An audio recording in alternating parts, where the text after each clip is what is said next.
What's up, everybody? It's the homie Truth Teller, the street reporter, and a lot of people always ask me about TB from Tyquan World.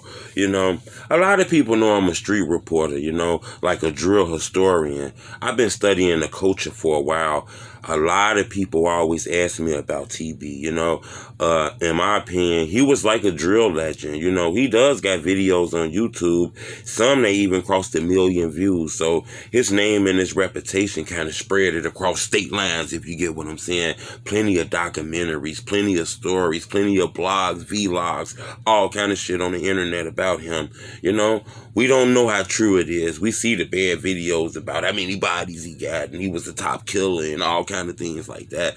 I can't verify that. I wouldn't come to the internet to even tell you anything like that, you know. I had an opportunity to speak with his cousin, Wody071. He told me a few things about TB. To be honest with you, I actually had an opportunity, and I was lucky enough to be one of the only people who was able to actually interview him. I talked to TB in the interview. I want to tell you guys how deep the violence is and how big this shit is. When I interviewed TB, I asked him, can I speak to Poppy? And he told me Poppy always with him. And I said, let me speak with him then, you know. I didn't realize that Poppy was shot and killed in Chicago, you know. The murders was happening so quick that one kind of passed my desk real quick. So when I got in the interview with TB over the phone, I asked him, can I speak with Poppy? I didn't know that Poppy was not even alive anymore. And I guess TB took it as me saying, is Poppy always with y'all? So he was like, Poppy always with us. You know what I'm saying? And I thought that was crazy because when I looked at the interview, the fans was telling me in the comments, Truth, Poppy is not alive anymore. And that's just to show you that the drill culture was going fast as far as with the killings and shit like that. You know, I remember I DM'd TB before we did our interview. He told me something that I think is, you know, deep, and it's needs to be pinpointed in the drill culture. I actually had an opportunity to talk with 051 Melly in the DM too. But you want to know the crazy thing about this? When I spoke with him, after I got done spoken with him in the DM, he deleted his comments here. So I deleted my comments. So it's like we never really spoke with each other. It's kind of crazy, but I know the street guys do this a lot. But TB told me that the internet made him hot. You know, and I seen the videos, you know, the top killing videos and shit like that. And he was labeled in those videos. I don't want to name who did it. That was a time in the past. I believe Chicago World News at that moment. But I think him and TB got past that. So, you know, not trying to throw any shade towards Chicago World News.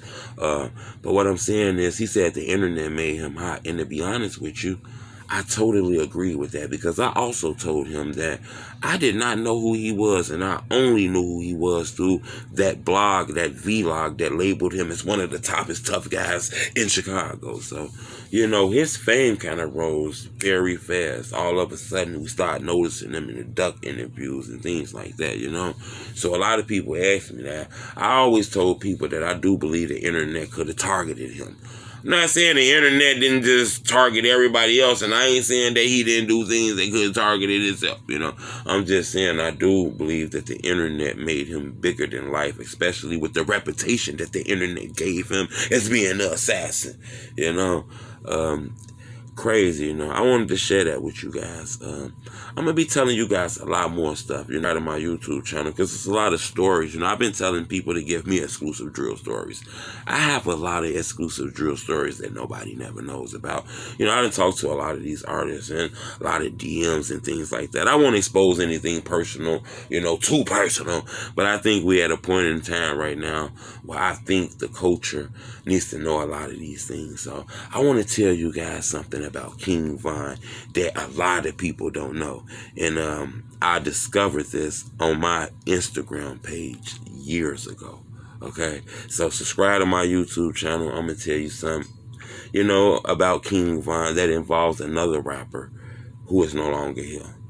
And I just think this is crazy. And I think this is like a pinpoint on the bulletin board in the drill culture, and I want to share it with you guys. So subscribe to my YouTube channel. It's the homie Truth Teller, the street reporter.